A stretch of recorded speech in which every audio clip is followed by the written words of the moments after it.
Welcome to part 1, manifestation and upper limit. And the problems we're solving here is unworthiness, lacking energetic clarity, and potential pessimism to actually finding a conscious man. First of all, we want to be personality test informed. So look at your human design chart. We're going to start there. Around your head, we've got 4 arrows. The top left is your digestion, bottom left is environment, top right is awareness, and bottom right is your manifestation style. Let's focus in on the bottom right for simplicity. If it's pointing right, then it's more feminine. This is all about flow, intention, non-specific ways of manifesting your partner. So you may do best, based on the chart, with more meditation, with leaving it more up to the universe, with having a rough idea, a general idea, and maybe I'd suggest steering away from tangible type. I too am a right in this space, and I find best that I don't do massively well with very specific goals. I tend to like setting 5-year intentions or having a very general idea of how my body wants to feel and what it's searching for. And the left arrow is masculine. This is all about prescriptive approach. This is about getting as specific as possible, writing a list of who your partner is, and really getting into the detail of your desires. Now, this whole phase is going to encapsulate both masculine and feminine ways of manifesting your partner, so stay with me. Now, your chart also has gates and channels, which are the filled in lines if they're black or orange. Black means that this is your personality, which you potentially may be conscious of, and orange is more your unconscious and your nature, something that's just underlying and you may not be aware of. And where this gets really interesting is if we compare our chart with somebody else's, where we're empty and they're full, is that they're going to create electromagnetic charge for us, something that we're attracted to. They're different, they're teaching us,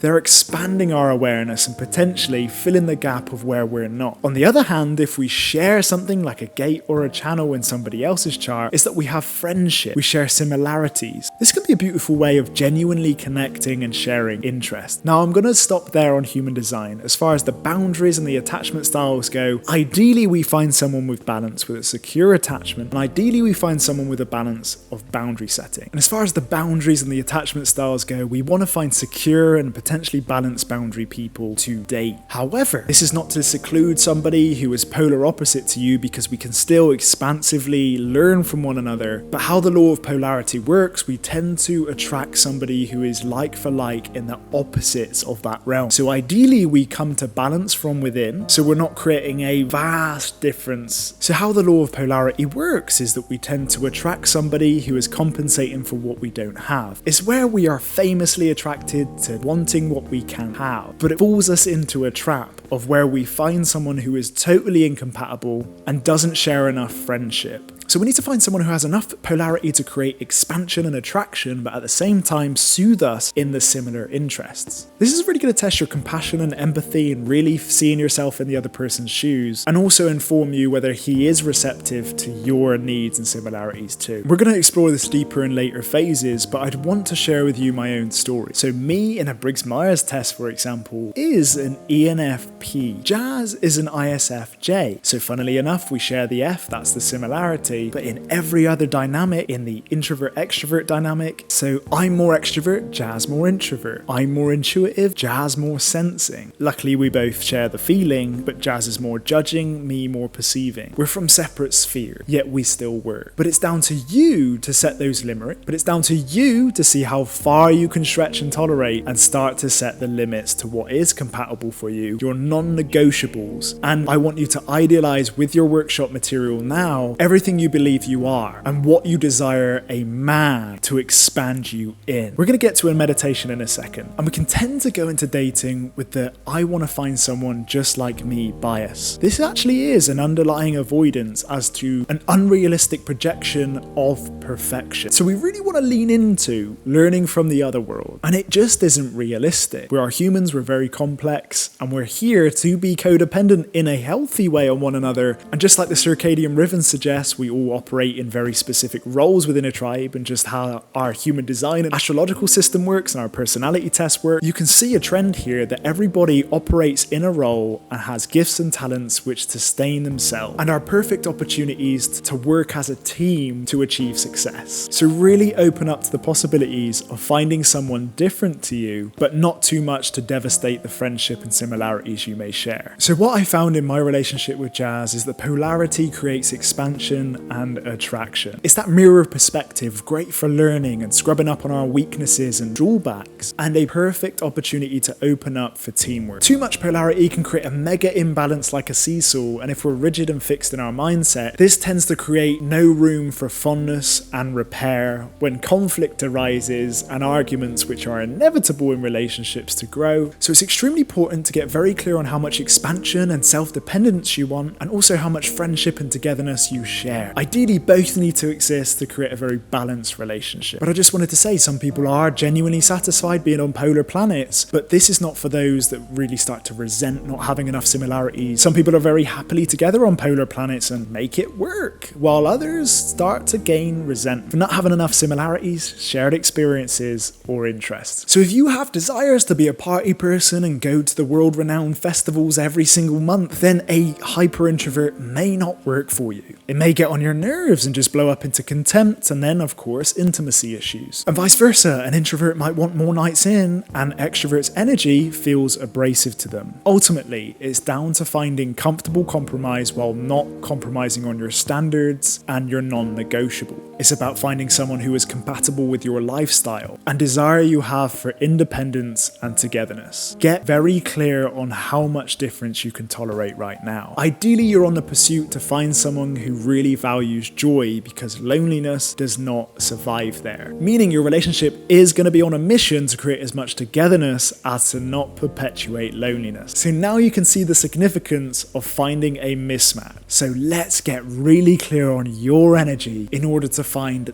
the perfect fit.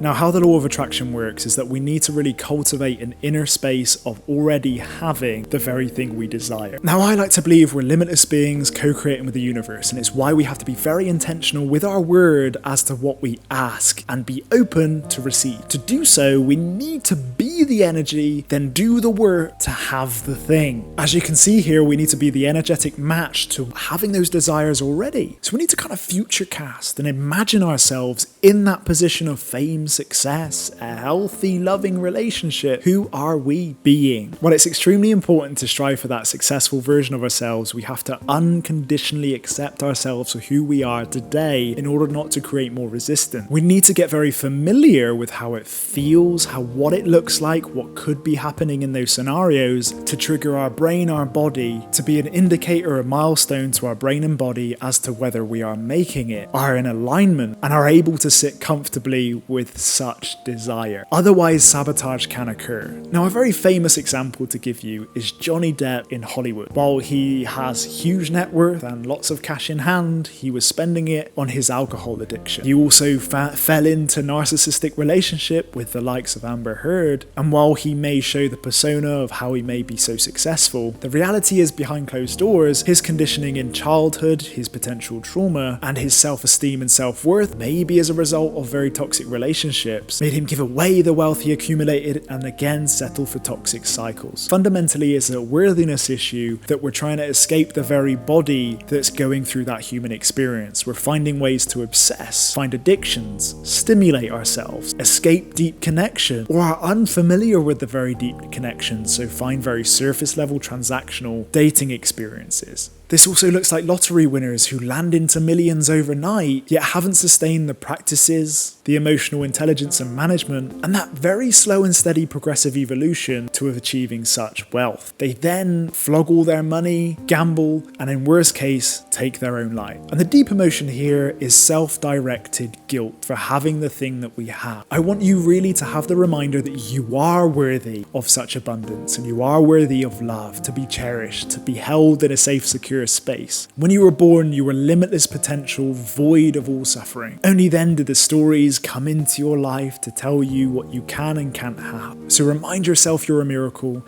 and that God or the creator or the universe or whatever you believe in is conspiring for you. You are learning the very lessons through potential adversity, which is the contrast to those desires, actually incredible lessons as to what you truly desire. So if you experience the opposite, such as panic, anxiety, internal disease, then the opposite opposite must be true in happiness, contentment, and joy. So use these as base camp flagpoles to send missions of desire into your future, and don't resent your circumstances, because actually they are tests from the universe to learn from, expand, and evolve. So now I want you to go through the prompts of the ask and sit with yourself truly. Really tune into your gut.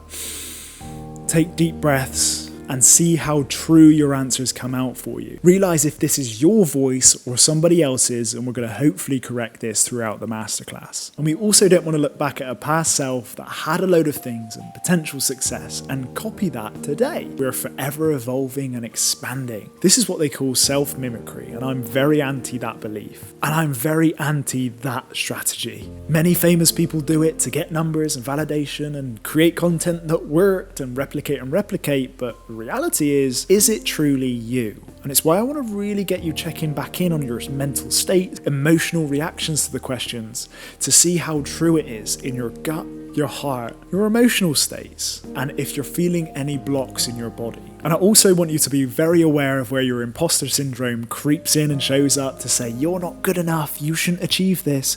And I love the idea that you wouldn't have the dream or the idea or the inspiration or desire in the first place if you weren't capable to achieve it. As an extra exercise, I want you to get clear on what peace means to you, because many of us try to escape peace and deep ease and soothed state as a state of feeling boring. We want to escape boring because we don't want to sit with what's deep inside of us. The reality is that relationships are designed to ease us, are designed to soothe our nervous system. And a healthy relationship may at times feel boring rather than thrilling. So maybe you can look at your own life thus far as to what the thrilling relationships brought you and how men brought peace and ease, how you may have got in your own way and sabotaged it for the very reason your imposter syndrome thought, I'm not good enough for this, or that your anxious attachment was continually addicted to the pattern of chasing love, of finding avoidant men who were always giving you the chase and never the catch. Because activation is essentially escaping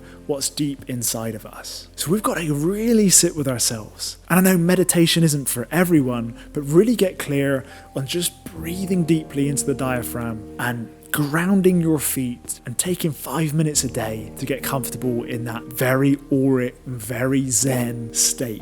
Some people may find a walk just as meditative, while others take a high intensity workout in a CrossFit class. Whatever your jam, I want you to connect with your body, your central nervous system, your state, and really as a responder, as an empath, as an intuitive, sensitive soul, it's extremely important to tune into how your body feels and really finding how your environment, your stimuli, your senses are reacting to what's right in front of you, and whether that matches up to your true desires in 5 or 10 years' time. And while we may think trauma is what we experience, it's also what we don't experience. And if you're feeling more limits and blocks showing up, and you may not have actually felt like you went through anything devastating or traumatic in your life, trauma is also what we don't experience. The idea that joy, compassion, and empathy may have been completely omitted or are actually not modeled for you in your lifetime. It's why I'd really suggest finding expanders of people who are where you want to be, and people who are walking the walk rather than talking the talk, and are integrated embodied versions of the love or relationships you are so seeking.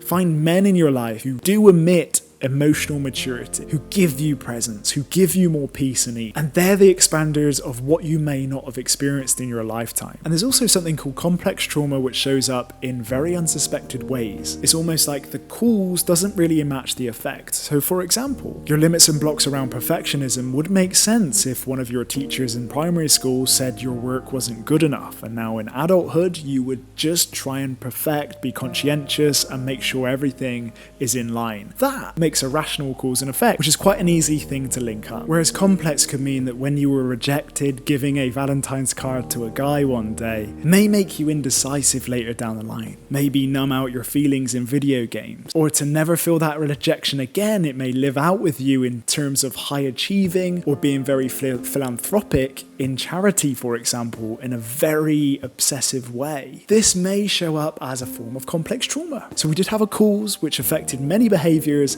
and sometimes we really can't find the root to what we've experienced. And I know this is deep and can get very confusing, but just keep this in mind about your past experience and maybe why your limits and blocks are showing up. If we were never shown how to repair or show lightheartedness, or when we were children, our consequences mismatched our age. For example, when you were 10 years old, you did something naughty, yet you still went into the naughty step as a punishment, then you may be living with an adult inner child that may be feeling confused, setting limits for their own protection, trying to sabotage your desires because there's fundamental needs that were unmet. Now, this is where inner child healing and IFS can really help heal that inner child. And to get even more clarity on where our upper limits are really getting in the way and where the causes are, we want to look at our pattern. So look for where consequences have repeated themselves over 3 times. And to find them, don't look for anomalous consequences or results. Look for where things have happened at least 3 times and have very similar outcomes. This will show you what you gravitate toward. This will maybe show you where in your life you need to change and how we need to create desires away from those patterns and where we can create paternal desires. So something that's contrast to this pattern that you see as negative and what is the opposite of such pattern. And we also need to get very clear on the version of you who breaks patterns like this. And doing the same things will get the same results. So looking at it with a new lens, a new perspective as to how you can change your behaviors to break patterns and cycle.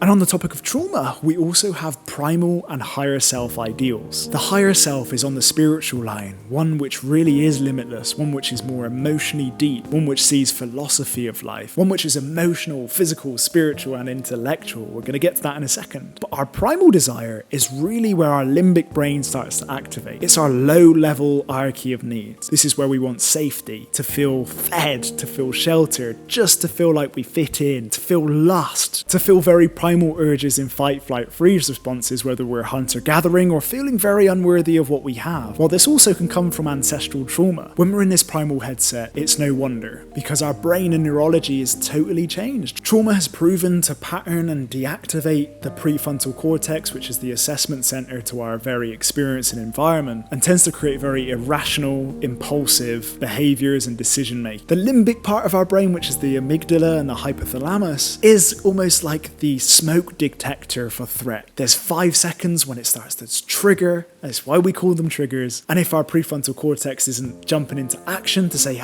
we are safe, we're soothed, we may have experienced this before as threat, but we're gonna be okay, then what can happen is we can go into very fight or flight freeze responses. This is where we really shut off higher self desires. We just go into survival mode rather than thrival mode. So I want you to get very grateful with what you have right now, really tune in to what you do possess and that you are a lot of things already and you're not missing anything. You are whole just as you are, because from that centered space, we can start to climb the hierarchy of needs rather than come from primal sexual desires. In this space, for example, we can be very physically criticizing. We can really care about what his penis size is, how tall he is, physical tangible abilities, his sexual performance, although that can be important. We may care about finances, legacy, and protection because it's a survival mechanism kicking into play that may not actually be true to us. So really get clear when your primal desires start to activate and ask, what's the spiritual meaning behind this? What does my higher self, just as Freudian psychology suggests, we have id on one side, which is the devil brain, the instinctual primary side. We have the ego in the middle, which is a rocking horseback as to negotiation between the two. And then we have on the right side the superego, which is our higher self, the one that has more peaceful ideals, the one that really sees self-actualization and lots of potential and really opens up to desire. And the ego in the middle tends to try and negotiate a tug of war between the two sides of us, the devil and the angel, and tries to find a middle balance. And this is where we'll integrate the shadow later on down the line, but we want to get very clear on that higher self, that superego, that moral part of us. And just like Viktor Frankl discovered in his experiences with the Holocaust, he found those that survived and seen the richness in life held on to meaning. Now it's why I give you the whole wholesome partner exercise. We want to look at the whole picture and feel like we can have it all. And honestly and compassionately look at yourself. Where can you be more integrated and embodied in all of those aspects? Set some promises to yourself, whether you'll speak up when you feel discomfort, that you're going to allow your biology to feel safe with a good guy, that you're going to be kind, patient, and acknowledge every ounce of progress you make. Now, I want to introduce the upper limit. There's 3 factors why this occurs. 1, we believe there's something fundamentally flawed with us and that we do not deserve what we have. Something we've deeply internalized as shame. That will never be good enough for the good life, that it's unfixable, that it's just who we are. And from that space, no wonder we find ourselves in caves of no possibility. 2, a primary factor is family systems and stories. We're going to get to that in depth in future, but of course, dad is responsible for arousing us and helping us out of our comfort zone, all the while mum is there for nurturing. If this is absent in the very early stages of childhood, we develop our attachment system.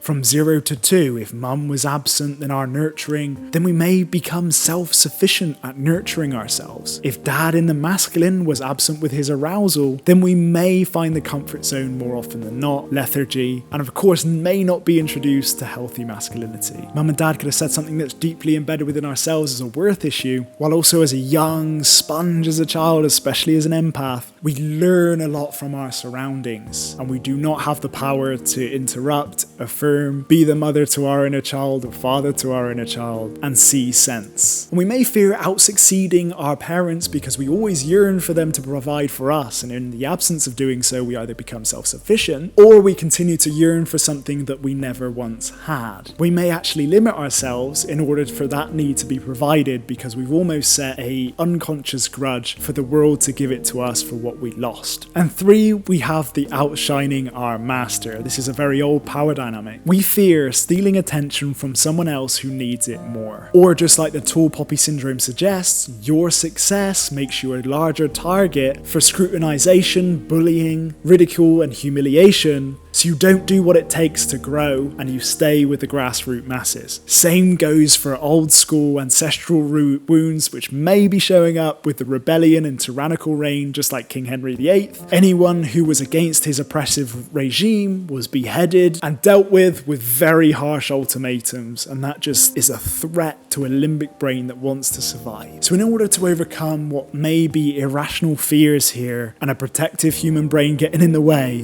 we need to create a desire which really truly is aligned to our zone of genius. Who is the person which is going to encourage your greatest gifts and talents? And if you're unsure of those, go back to your human design chart. Go back to opinions of those you trusted. Come back to those things that you do effortlessly and with ease, where time feels like there's no concept. The idea of flow comes in, where it's meaningful, intellectually engaging, and emotionally safe for you. What were those things that you found effortlessly, you were masterful at? And who is that partner that's going to allow you to be that most actualized, masterful self? That then is it crushing through your upper limit of who you imagine your partner to be and who you be within that relationship. I just want to tell you a quick story of my own. So my story around this is when I proposed to Jazz. Of course, there was lots of anxious build up to do so. There was lots of euphoria. My emotions flooded. I felt this deep sense of ecstasy and euphoria that I'd only ever experienced once before, days before my panic attack in a foreign country with the lads abroad. That deep sense of belongingness, that deep sense of thrill and adventure brought the very same emotion, which was something that's extremely wholesome and of course a very sacred thing that happened in my life with someone who's very secure and safe. Yet that emotional state, of course, overwhelmed my nervous system and also reminded me of a negative experience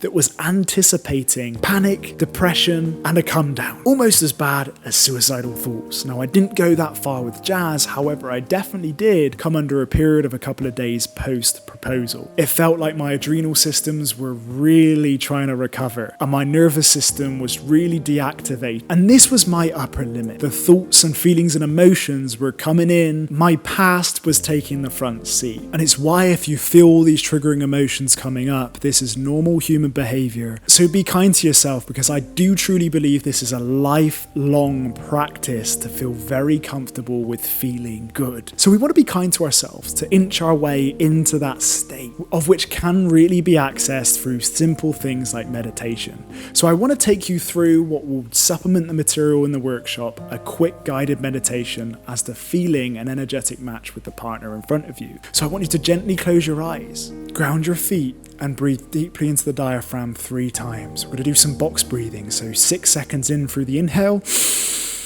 1 hand on the stomach there, really feeling that energy, and arming out the breath. I want you to get very clear on the 5 senses now. Your taste, the sights in your imagination, the sounds, the touch, and the feelings. Going on the list that you described about your partner in the 7-part list. So going on the category of partner in your wheel of life, I'm going to use my ideals for a healthy, emotionally mature man in this state of meditation. And I want you as a responder to see what sensations are coursing through your body after each word. I want you to imagine yourself with a man in a home, in a comfortable lifestyle, with someone who's secure, dependable, reliable, capable, and willing. And I just want you to imagine what happens to the body after these 5 words. We want to imagine a place, a home, somewhere that brings pleasant feelings, a meadow, a beach, whatever it be, with that man. Now tune in to the auric sensations, your sensual experience,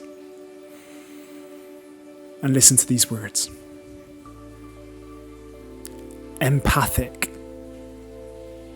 Where in your body does this feel strong? How does it feel? Does it feel safe? Compassionate, loving, consistent, playful. Now taking a huge big deep breath, go back into your diaphragm, into your stomach, ground yourself into the feet and gently out. Gently open your eyes. So what we're doing there is creating bodily familiarity with the very traits we desire. I want you to ask the universe for all of that juicy goodness in what a guy you imagine to be with. Don't hold back. Be optimistic. The most brightest possibilities imaginable. Of course, there might be friction coming up for you, but write it, say it, do it, meditate on it anyway. Just like everything, growth is exponential. Sometimes our path goes like a big bell curve, and at one point, everything will just click and you will feel that worthiness. If you feel like you're in that space of feeling very unworthy at low, it's all about consistency, self-compassion throughout that process, and continual repetition. We're creating new neural pathways here, and this is not an overnight thing. Rome wasn't built overnight, and so the same happens for your desires. Continually check back in with this workshop material, and I'm sure you'll find success. And I want you to hold a hand on your heart and really say, I am worthy of it all. And I'm going to leave you with the reflections now, but here are a few affirmations I want you to write down. What are you committed to? Here are a few examples. I commit to loving myself. I commit to showing up for myself even if it feels uncomfortable. I commit to learning from my triggers, not chasing, running away from, or avoiding what they're trying to teach me. I commit to solving, evolving, supporting myself, and not being afraid to ask for help in order to achieve these. That's it for part 1, manifestation and upper limits. I can't wait to see you in part 2 on essences and sexual energy. I'll see you there.